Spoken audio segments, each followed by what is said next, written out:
tiendere pochoka kuno kupita ku Chirobwe kumene malemu Brian Banda amapemphera komanso kupempheretsako. Choncho panopa tonse tidakali mchapelo kunoko ku nyumba ya chisoni ya mthunzi mmene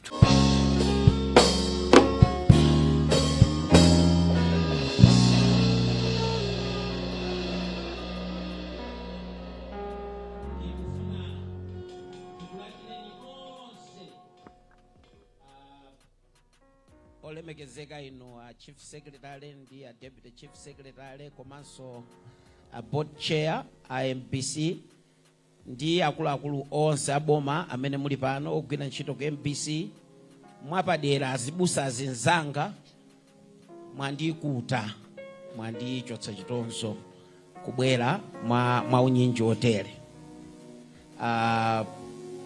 Izizo zandivuta kwambiri.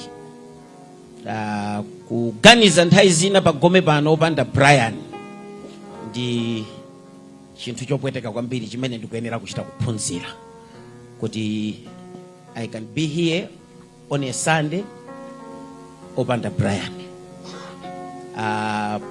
Ndakhalapo ndiye ndimauza Madam Kathe kunena kuti ubusa lero apapa ndiye ubusa wandivuta chifukwa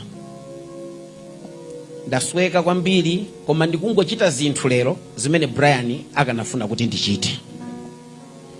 Koma ndine munthu oti ndasweka chifukwa ndikuphatikiza Brian anali ngati mwana wa nyumba basi, ndipo munthu uti amene amakuimbira phone daily mwina for 7 years amene si munthu amasewera. Brian amandiimbira phone maka zinachitika 2020 zicha. Brian amandiimbira phone madzulo aliwonse ndipo mawu ake amangonena kuti tati tikuzondeni ndinene kuti ndili bwino. Komanso zaka before 2020 zaka zina 6 zimene ndakhala kulilonga makondo ndimakhala nokha kumeneko ndeti tikuzondani 9 koloko, ndipo 9 koloko ikakwana ine ikafika 9:30 ndimanena kuti kodi nanga simukuyimba bwanji, chifukwa chokuti amandiimbira. That's how much close I was to Brian Ndilinda. Sunday pama Sunday 52 apa chaka ndifunatu ndikulankhula izinsanalalikire kuti mumvetse how close I was with Brian Ndilinda. Ma Sunday 52 apa chaka Sunday mwina 30 kapena 35 madzulo aliwonse Linda amaphika kwawo, amatuza kuti amaya kwathu asikusapikidwe.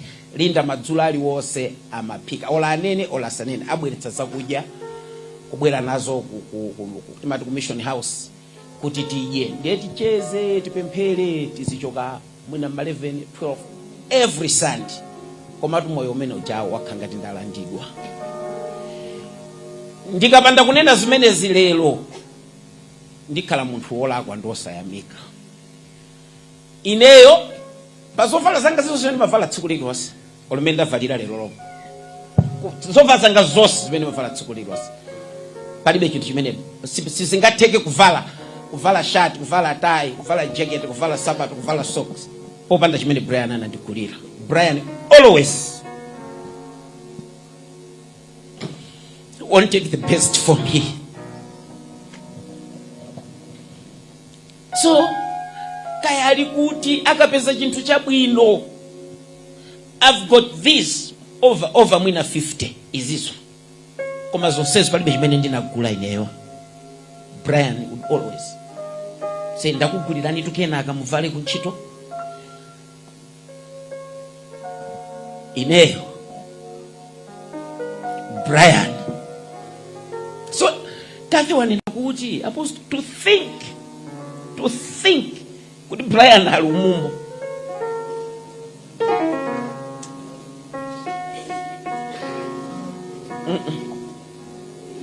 Zinthu zopweteka kwambiri, koma Mulungu sitingamuimbe mulandu. Palibe amene angamuimbe mulandu. Zinthu zina tizazimvesa bwino. Pali wina analemba nyimbo amanena kuti we'll talk it over my Lord and I will ask for a reason he will tell me why. Ndikufuna kuti ndi ngoimba nyimbo ziwiri, sindimba zonse, ndimba mwina ina stanzas imodzi. These are the songs I used to sing with Brian pagome pano. Lero mmene wabwereramu basi ndimbe naye mmene wabwereramu lero.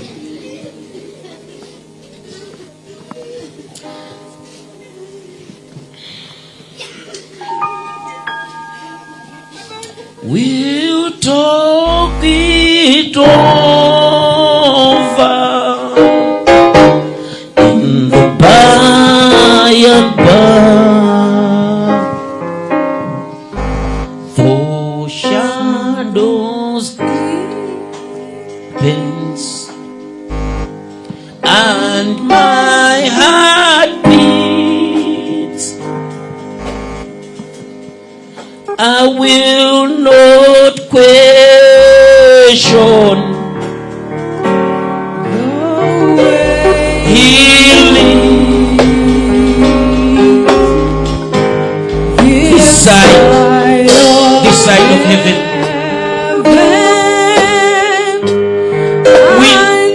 We know in part.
This song, Brian knew it was my favorite. Because in this life, moyo unaonthaizi.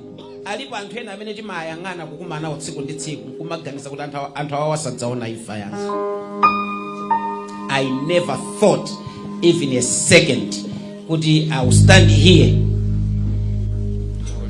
by fire ya Brian. I used to give him instructions. Zainema endeve yanga. Linda knows. I used to give him instructions.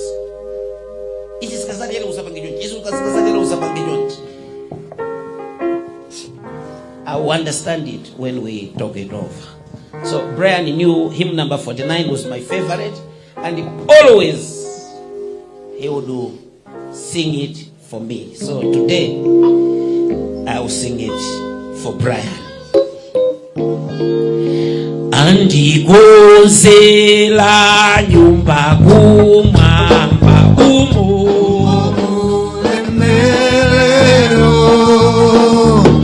zono ndikumba kumba kwa mbuye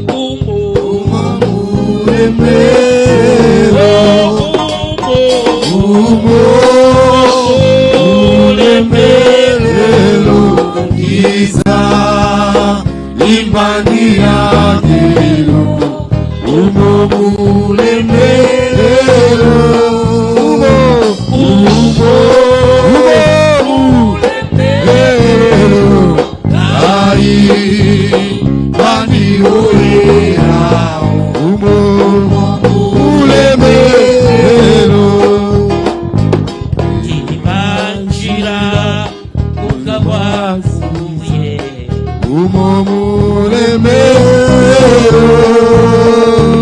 Nizatokoza tutikoyimba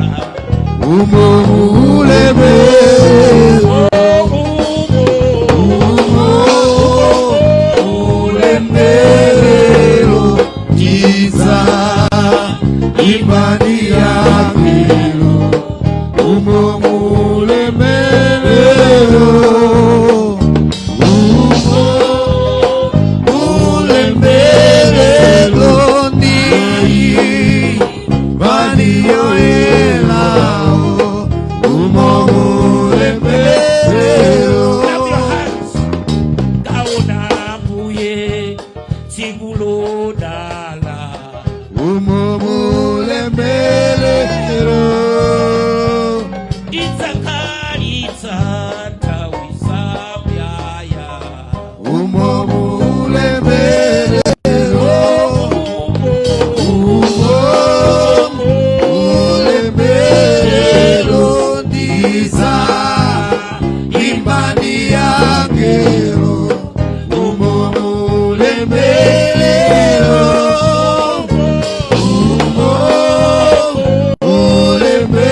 umulemelelo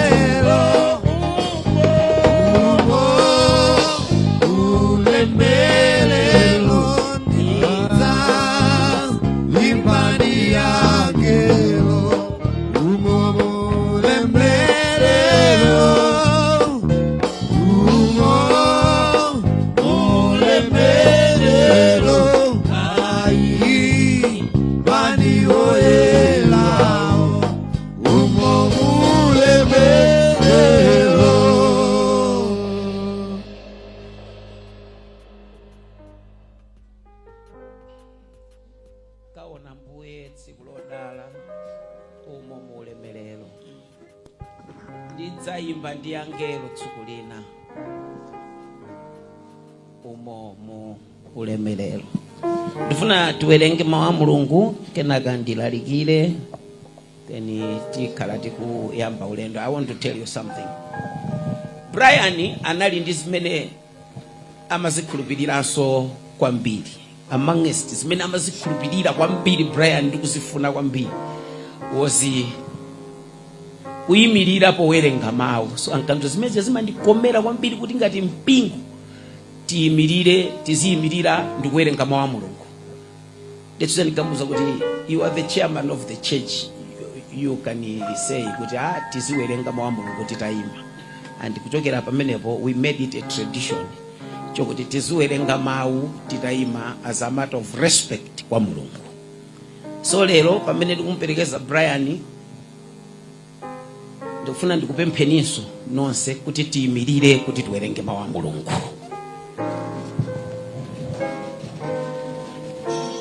Yohana chapter 14 verse 1. Ndingowerenga Bible langa la Chizunguli. Let not your heart be troubled. You believe in God, believe also in me. In my Father's house are many mansions. If it were not so, I would have told you. I go to prepare a place for you. Father, I thank you for the reading of your word. Your word is life. Speak this afternoon so that we may live. Amen. Amen. You may be seated in the presence of God. Ndifuna ndilalikire pamutu umene ndawutcha kuti tidzakumananso. Tizakumana. Wina wolemba nyimbo analemba nyimbo yonena kuti tidzakumana patsidya. Muli monsemo mmene zinthu zizakhalira, koma choonadi nchokuti tidzakumananso. Ambuye Yesu akuwauza ophunzira awo kuti mtima wanu usavutike. Mmakhulupirira Mulungu, khulupirirani inenso. Nyumba ya Atate yanga muli malo ambiri. So nyengo ngati izi zimatikumbutsa mmene moyo wathu ulili so fragile and temporary, mmene moyo wathu makhalira. Kutereku machokedwe athu apansi pano ndi omwewa tonsefe, palibe amene akuponya mayendedwe awawa. So ululu of separation is real. Ndifanye nthawi zina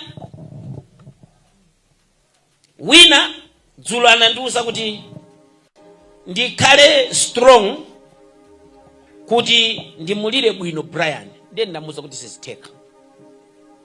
Sizingatheke moyo uno, the pain yakusiyidwa, the pain yotaya mwana is real and sitinga iyi zembe. So ena afe kuti tichire timachira ni misozi. Ndiye anthu atipatse mpata titani ifeyo tilire. Koma ifa imatisiya ife kuti chita confront ndi funso lokhudzana ndi umuyaya. Tsiku ngati la lero timayenera kuti tikambirane, timvane, tiziyang'ane tokha nkuona kuti kodi ine tsiku ili likadzandifikira ndidzakakhala kuti umuyaya wanga. Chifukwa tsiku lililonse belu lofuna wina likumalirabe. Next. Litalira next it was Brian. Koma likhoza kuliranso next sitikudziwa kupitapo ndindani.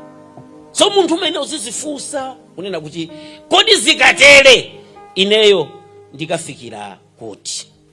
So mkatikati mwazowawa mawu a Mulungu amatilankhula mtendere. Yesu polankhula ndi ophunzira ake manga ndimene tawerengera, ataona kuti akusiyana nawo ophunzira, anawawuza kuti mtima wanu usavutike. Sana tsutse mukawayang'ana vesi kuimvesa bwinobwino, Ambuye Yesu sakutsutsa reality of separation, koma akunena kuti in the face of separation mtima wanu usavutike. Chifukwa kumene ndikupita ineko inunso muzabwera. Kutereku sikuti Brian azabweranso kwa ife yayi, koma ifeyo tipita kumene kuli Brian. So chifukwa chimenecho Ambuye Yesu akufotokozeratu uthunthu, the certainty of reunion, kuti tsiku lina umo mu ulemerero tikamati tikayimba ndi oyera, tikayimba ndi oyerawo, tikayimba ndachina Brian iwa. Usiku nimalingalira kwambiri mawu a Brian onena kuti kumakhala bwino ndi anthu kumadziwa kuti kuli mawa. Andi chimene nimalingalira chonena kuti foni kuyambira nthawi imene anthu anayamba kudziwa kunena kuti Brian wamwalira mpaka kwacha mpaka napano pandikuyankhula nanu muno anthu ena abisa kukhulupirira sakukhulupirira kukhala bwino ndi anthu otchuka. Mtolankhani woyamba kumwalira si Brian yuyi koma khalidwe speaks louder than microphone. Tsopano munthu ameneyo uyu mwana uyu busa wake nali ine nthawi zina ife azibusa timamangika pofuna kunena kuti moyo wake waenda kubwanja ameneyo. Mukafuna kumva bwino za moyo wake mundifunse ine. Brian didn't have a lot of friends, but he made so many friends. Koma anapanga bwenza mbiri pa dziko pano. Koma anali munthu wosunga ubale amadziwa tsiku la mawa. So nena ni mwinditi zolowezi tina timene maona ngati kutchuka chifukwa wachuka sungafune anthu. Ndangobwera ndikuthandizeni maganizo lero kumakhala bwino ndi anthu mawa limatani kodi. So tasonkhana lero pano not only to moon komano kunena kuti timangirire miyo yathu on divine assurance kuti tsiku lina moyo uzatha kaya mapemphera kaya supemphera kaya ni mfiti kaya ndi satana kaya madya magali moto munthuyo koma tsiku ililo limatani basi udzikonzekera kuti tsiku ili likafika moyo wanga uyenda bwanji. Fanda zina zinthu zikumazimvesa bwino. Tsiku lidzafika limene adzanene ampingo pitirizani ntchito yanu. Ndiye ife timaziwa kupitiriza. So lonjezano la Mulungu malingana ndi mawu amene tawerengawa akutithandiza to transform grief into hope, sorrow into expectation. Kuteko ngati Brian timankonda kwa mbiri ife tingoyang'ana moyo watu, uyang'ana moyo watu, consider your ways, kuyang'ana njira zathu. Chifukwa Brian sikuti watitayikiratu kwa tundu. Tikaenda bwino tizakumana naye umo muulemerero. So ndinena zinthu zingapo kenaka nimaliza. Choyambirira pali lonjezano la malo okonzedweratu amene ali Yesu amayenera adzidziwa kuti tsiku lilonse tikamayenda timayenda with a promise of a prepared place ya malo okonzedweratu basi kuti kwine mwene malo okonzedweratu zizo zimene mmapanga pasi pano muli nawo malo okonzedweratu. So Ambuye sakutsimikizira anthu kunena kuti kumwamba is not just imaginary. Tikamanena kuti kumwamba kukanakhala kuti kumwamba kuja ndikonama imfa yakanayipezera mankhwala bwezi itasiya. Koma many imfa imayenderamu is a reality kuti there is a prepared place somewhere ndipo tsiku lina tizapita koma tithokoze pali njira ziwiri. Ena akakhala moyo wawo wonse ku Gahena kumene kuzakhala kulira ndi kukukuta mano. Akanakhala Gahena kulibe bwezi imfa kulibe, kanakhala kumwamba kulibe bwezi imfa kulibe. So Ambuye Yesu anatikonzera ife malo tikachoka pano tipita ku mzinda umenewo. Ndipo mlenga nimene tawerengera verse la 2 malo amenewo Yesu anakonzeratu. Chifamene amanyamuka polankhula pa amene ndikupita kukonzerani inu malo.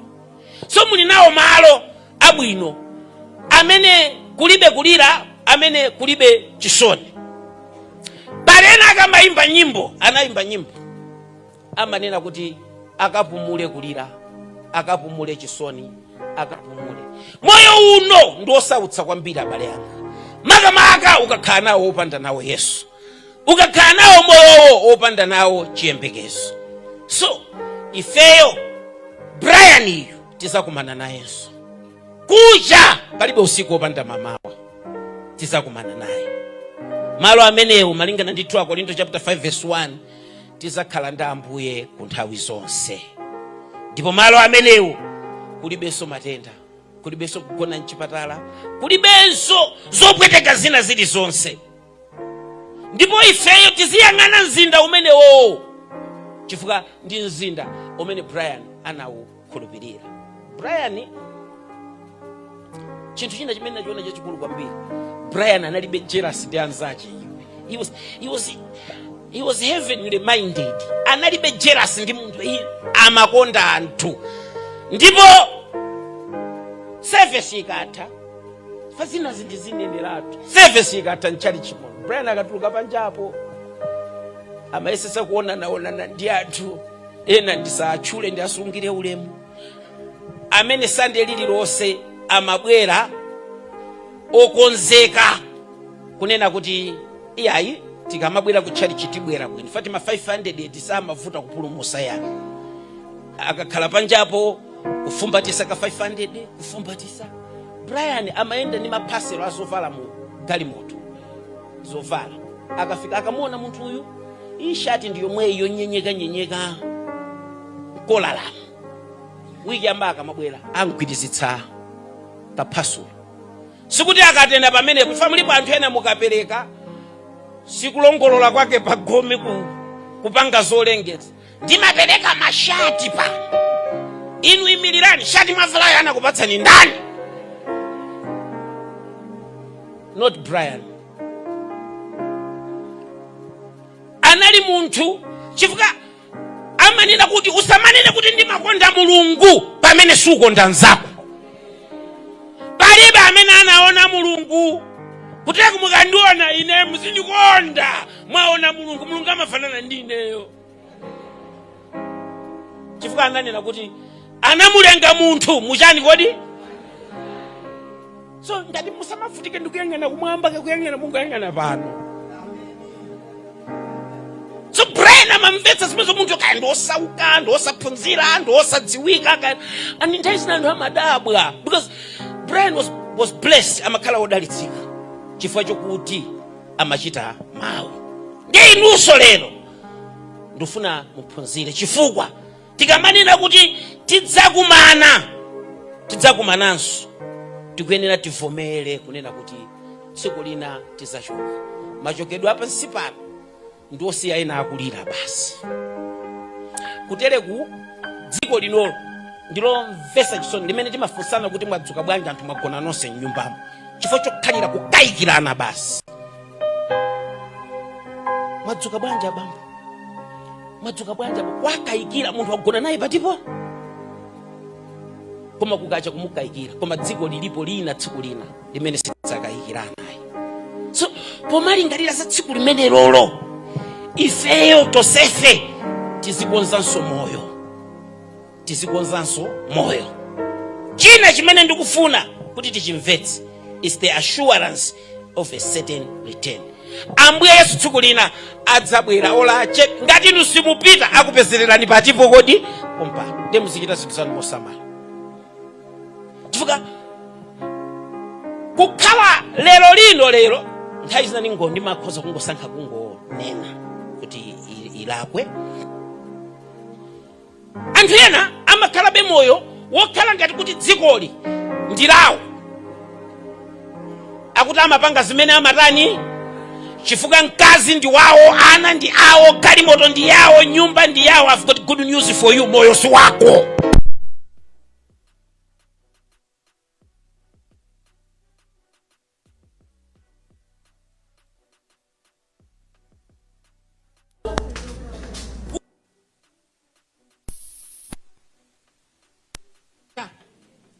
Koma ena afe akuti ena otsala amoyonu zisamalani akhoza kukupezani pompano kapena mukhoza kunyamuka inuyo.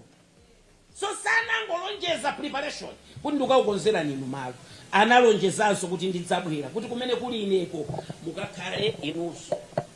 So zimenezo Mulungu akulengeza kuti pobwera akuti adzalandira anthu kwa iye yekha, adzalandira anthu. And nthawi imeneyo ikadzafika tidzakhala ndi chigonjetso pa imfa. For Bible manena kuti imfa yamezedwa mu chigonjetso mwa Khristu Yesu. Tsiku linato safe tizafike pamenepo. Ndiye alipo anthu ena amene amapanga uchimo a lifestyle. ndabwera kuzakuuzani kuti ayi sinthani makhalidwe. Chachitatu, Ambuye Yesu akuchita addressing nkhani ya reality of temporary separation. Kutereku cholimbitsa mtima ndicho nditsogolera, ndicho kuti tsiku lina kumene kwapita Brian iko nafenso tizakumana naye mu ulemerero.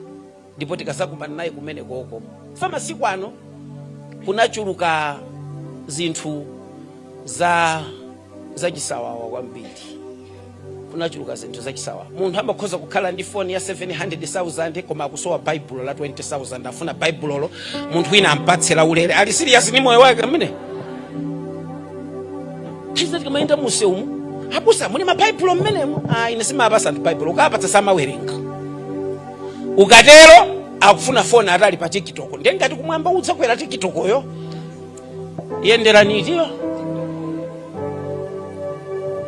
So kupwetekedwa chifukwa chakusiyidwa ndi zinthu zenizeni.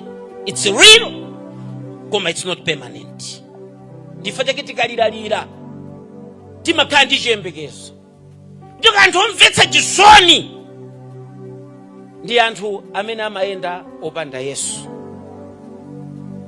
Koma ife timalira koma tikudziwa basi kunena kuti tsiku lina tikulira zomwezi zimene ndimanena poyambasi, zimene tikuliraso kwambiri kuti tigulire majeketi ndi ndani ife mongazi kusi sabato tikulira zimenezi, tikulira zimenezi ambiri. Brian was a friend of so many, koma tikuyeneranso kunena khala no ifeyo moyo wokuti tsiku lina tizachoka moyo uno ndikupita kukakumana naye.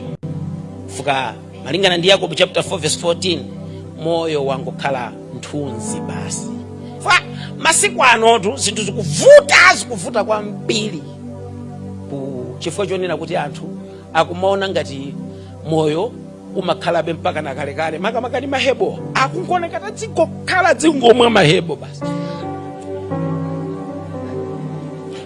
Ayi chakulako muziphatikizira posoma wa Mulungu kumwa. Bible nati mauwa ni moyo kwa amene atani kodi awapeza. Zingoti ya jinja akugwira dzina zofira zidedesa ndi athu chifukwa mudziwa athu kumaopa zinthu zina, kumaopa abale anga mwa Ambuye. Masiku ano ukumapeza kuti sopo akuti jinja umwe ni mangwala, kena kasopesa sopo so wa jinja kachaso wa jinja. Aitu tikuyenera tikonze zinthu zathu, tikonze moyo wathu, tisiye zinthu zina zachisawawazi. Ndikunena kuti Ambuye ndikudziwa if you care more about abale anu amene anatsogola inuyo muzikonza zinthu. Nimakonda kuwauza anthu kuti ineyo I would rather olo munthu ina atandiuza kumafanthwe fika pena amakhaziwezo ipa amandimika ngati ne akuti andiuze kuti kumwamba kulibe, kuti simuzapita kumwamba tisakhala patipo pompa. Amwene ine ndilibe nazo ntchito, ndibwino ndizikhala moyo wanga wachiyero ngati kumwamba kulipo. Ndikadzaka peza kulibe sinzadandaula, kusiyana nkubakhala ngati kumwamba kulibe ukadzaka kupeza uzakhaula.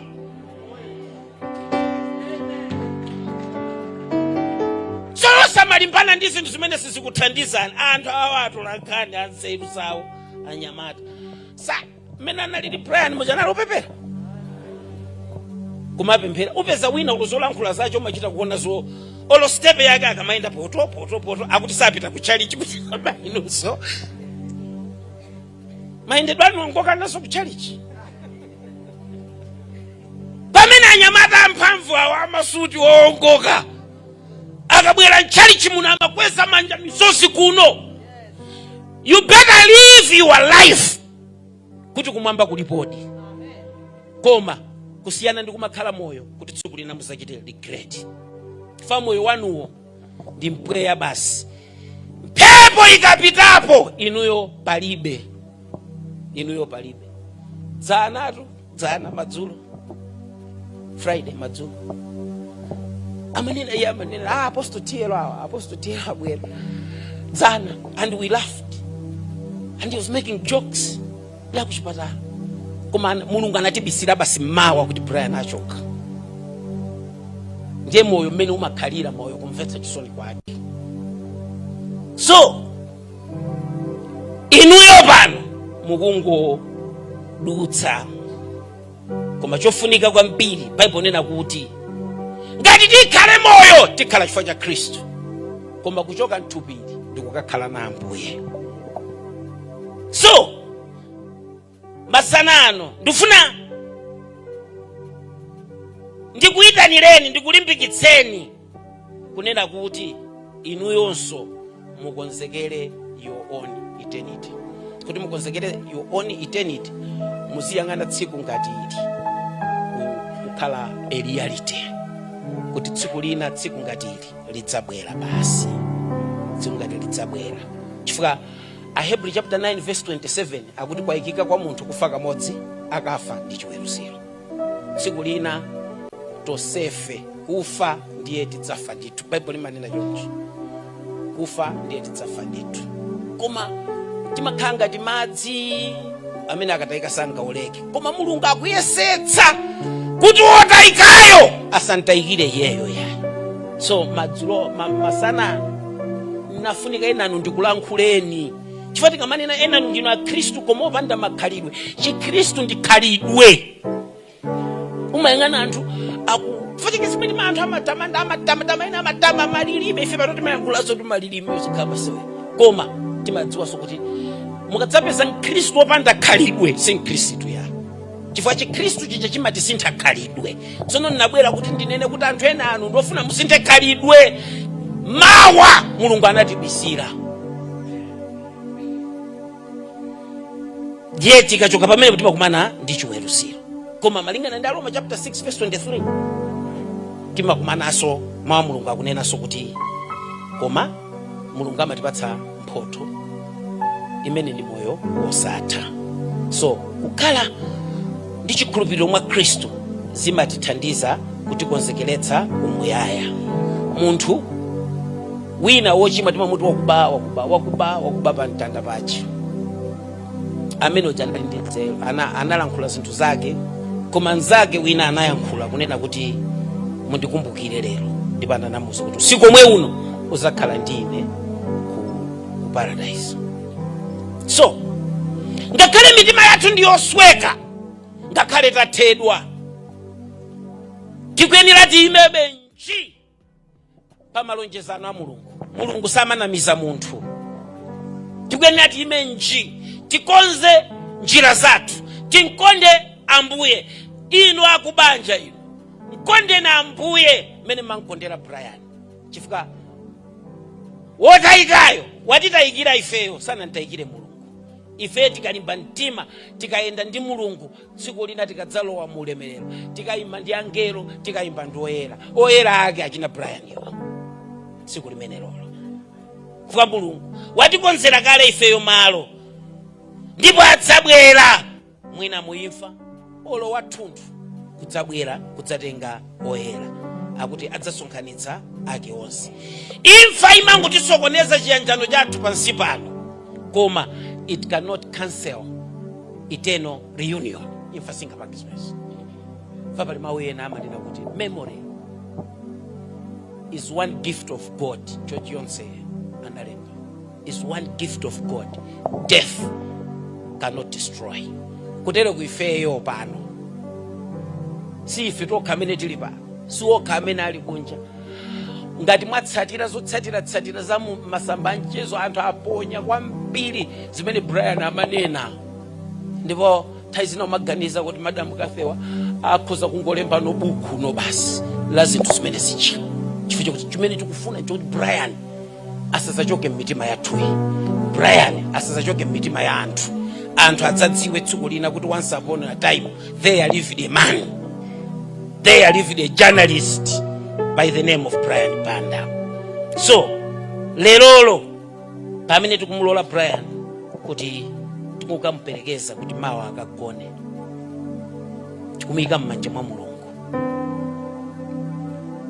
Kaya bwanji kaya zandivuta kwambiri kunena kuti sindikuona abe ngati ndize zimene tikuchitazi, sindikuona koma zikuchitika. Chofunika ifeyo tingokonzekera kukhala, we should hold firm to the blessed hope. Chifukwa Yesu Khristu ali ndi moyo, ifenso tizakhala ndi moyo naye pa nthawi yokonzekera. Ndipo tsiku limene likadzakwana, ine sindikukayika, tizakumana naye Brian. Ndipo nyimbo ina yake ndinga namba 98 ya chitsitsimutso, stanza ina ananena kuti okondedwa mu ulemerero akundikodola omwe ndalekana nawo pa mtsinje, ndikafika mu Edeni wa mwamba adzayimba. Koma ineyo ndifuna ndikaoneka Ambuye, koma ine ndikafika kumene koko ndifuna ndikaoneka Brian. Ambuyewo tikambirana pambuyo,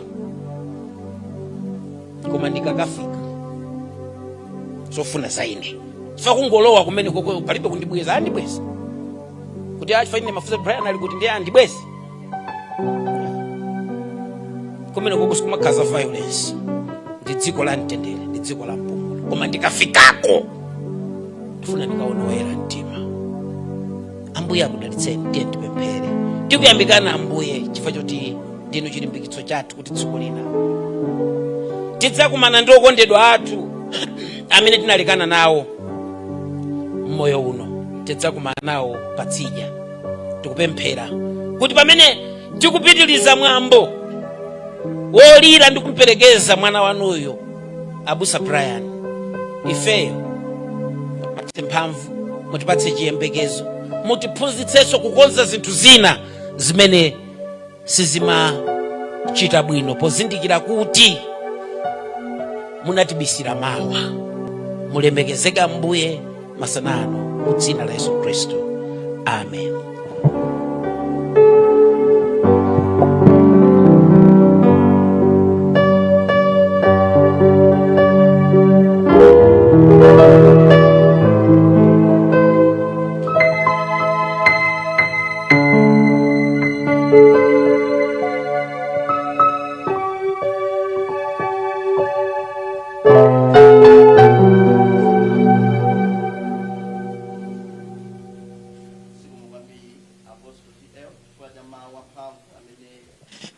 limbikitsa.